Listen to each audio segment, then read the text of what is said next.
present someone right now who will break your boredness. And our honorable guest here from the Mayor Office, Mayor Senior Advisor of Community Affairs, our sister, Dr. Sarah Sayeed. Please, Sister Dr. Sarah Sayeed.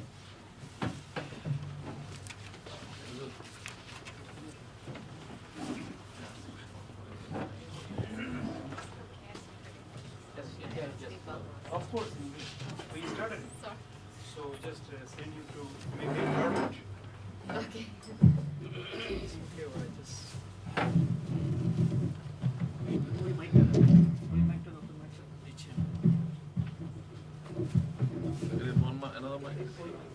Everyone, good evening to you all, and I want to thank you so much for inviting me to speak here. I'm truly honored to speak to you, and I hope I can add something to the conversation, because the statement that was just read was a beautiful statement, reflected a lot of good thinking from this community. And you know, I think, as we all know, we are at a very critical moment here in New York City as Muslim communities, and it's truly an honor to work with the New York City Office of the Mayor, to work with Mayor Bill de Blasio, and all of the colleagues in our administration, to work with the city agencies, to serve New Yorkers, and for me, especially to serve Muslim communities.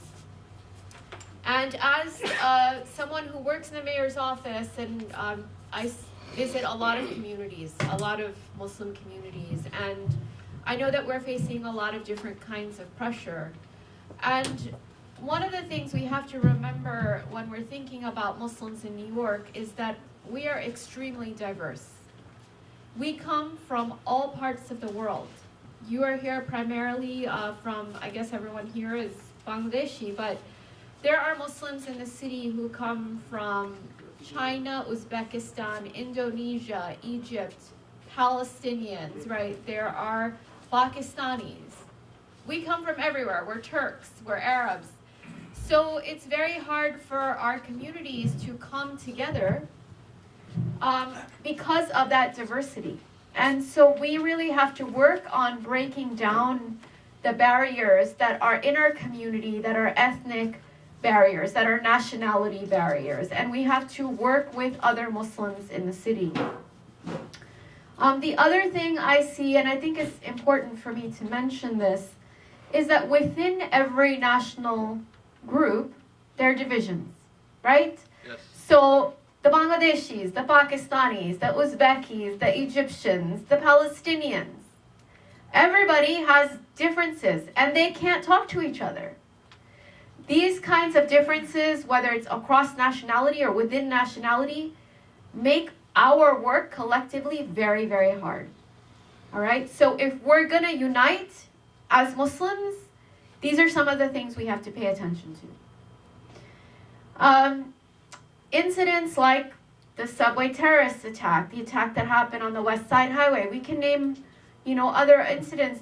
These create a sense of shame in our community members, the feeling that, we're somehow responsible for what happened. We have to fix it. And if we don't act, this will keep happening. We feel like we have to do something. That's why we're all here tonight, right? Because we feel like we have to do something, we have to say something. So what can we do?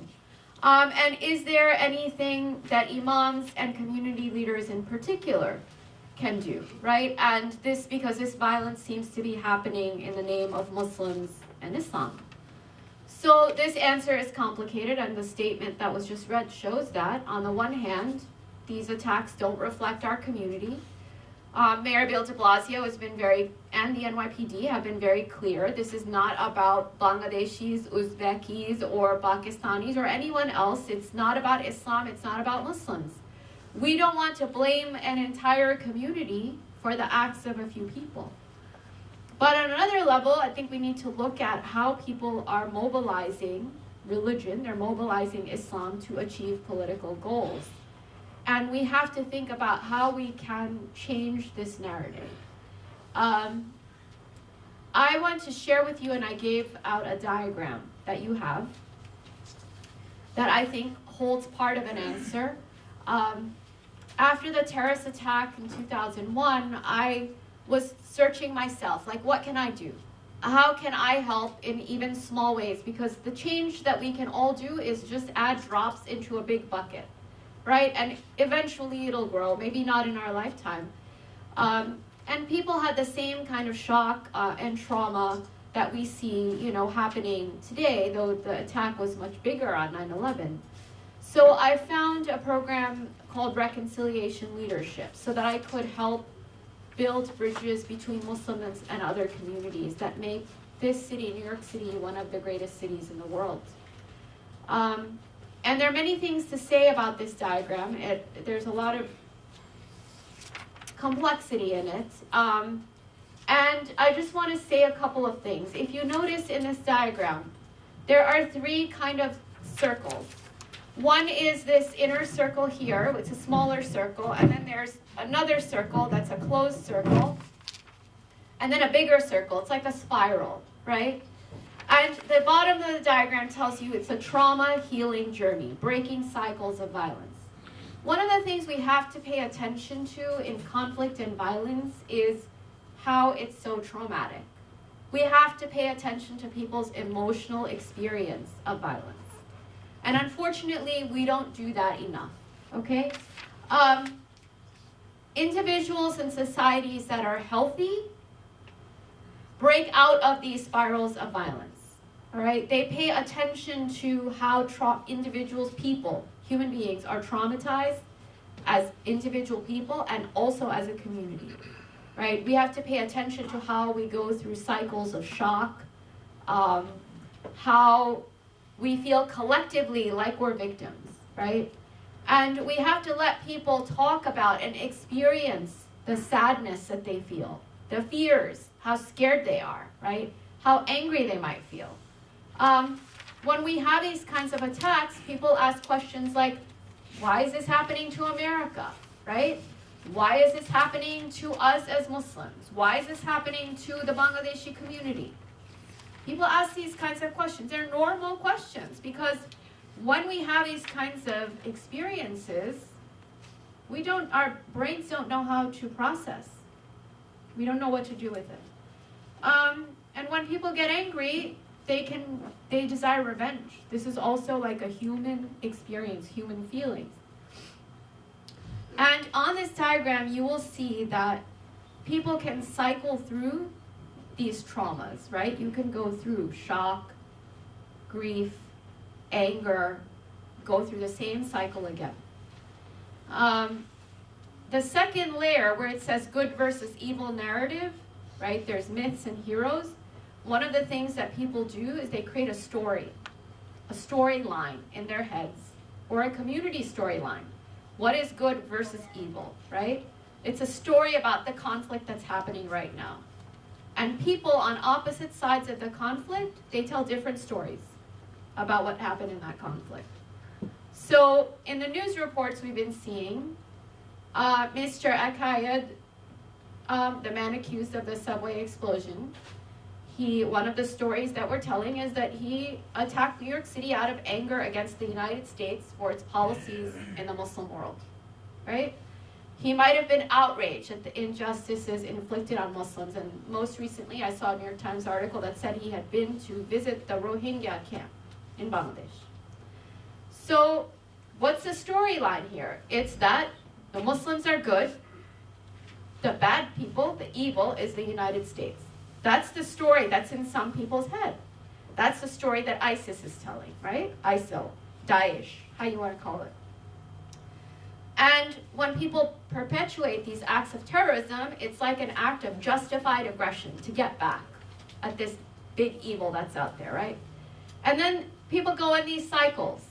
You blame people, you attack them, you kill them, and then you do the same, and then the other side attacks you to get back at you. So it's like this closed cycle of violence. After 9/11, we had military attacks that happened, on Afghanistan. That's another cycle of violence that led to more violence. So on the third part of this diagram, it tells you that you have a choice. You don't have to stay in this closed cycle of evil versus good, blaming people. You can choose instead to break out of the cycle. That's finding safety, breaking free, choosing to live, right? Islam is a religion of life. It is not a religion of death, right? We choose to live. And we have to be able to go through this process of searching for answers, right? Being open to changing how we're thinking about problems, how we're thinking about good and evil, what kinds of solutions, we want to explore. And we have to help our communities see themselves as more than victims or as more than perpetrators. If we think about it, every human being is capable of violence. Every human being is capable of being mean. Everyone is also capable of being a victim. That's why we have a religion. That's why we have religion. It's guiding us to break out of this ego-based, reactions. So the biggest thing that imams and community leaders can do, if we use this diagram for analysis of our problem, is to help people see that we're more than victims and we're more than perpetrators. We're Muslims, right? And why are we here? We're here in this country to serve our families, to serve the communities that we live in, to serve our neighbors, to bring the light of our faith, to help others, to bring ease and relief and comfort to the people around us. Like we are told, the Prophet sallallahu alaihi wasallam, he was a mercy to mankind. Okay? That's my alarm telling me that I'm supposed to stop speaking. But I'm not done, so if you don't mind, can I just have a few more minutes? Be very quick. So our imams really have to help us write a different story of who Muslims are in the United States. So one of the things we can do is to make our masajid and our community centers open and welcoming to everyone, right? The best way to end discrimination and hate is to make sure that we have contact with people who are different than us. We have to revive the masjid. That's the sunnah. The masjid was not just a place where people went to pray and then they left and they went about their business. The masjid was a community center where community came for many things. We have to open our mosques, and I'm going to sound controversial here because our mosques are not open right now. This is a problem. We have to open our masajid to families, children, young adults, women. Everybody needs to feel like they can come to the masjid and learn there. The masjid has to revive itself as a place of learning for the entire community.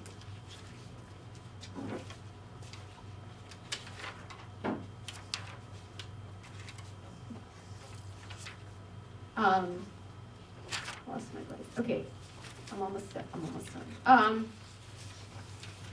People also need to feel on the back of the handout, please take these home and read them. It's very important. We have to have mosques where people feel a sense of safety, right? Where they can come into the space physically and feel a sense of safety. If someone is walking by your masjid, because many of you are imams, let's say it's an African American sister, a Muslimah, walking by your masjid. Someone attacks her, rips off her hijab. Does she feel like she can come into your masjid as a place of safety? Ask yourself that. Have you created an open space in your mosque where a Muslim woman who is attacked physically on the street can walk in and feel safe? If the answer is no, then you need to investigate why that's the case and work on fixing it. And you have to lead in this. Women rely on you to be the leaders. They're relying on you. So please take that trust very seriously. Women are the glue of our society. Mothers are the glue. We know that. That's the sunnah. When they don't come into your masjid, the children won't come to your mosque, right? So we have a whole generation of youth in this city, in this country, that do not go to the masjid. Why is that? We have to ask that question. People break free from violence when they have a sense of community, spiritual connection, spiritual support, right? And they have to see that they have options other than being a victim, a perpetrator of violence. So imams have to teach us that. They have to show us how people in the past, living at the time of the Prophet, even after that, years and years of Muslims, how did they master the challenge? You have to teach us that. And you also have to be able to deal with the pain that people feel. So you have to get trained in how to counsel people, right? You have to know the city is offering mental health first aid training. Every imam should have that. Every community leader should have that. You need to understand the social, political, economic realities of the communities that you are, preaching to.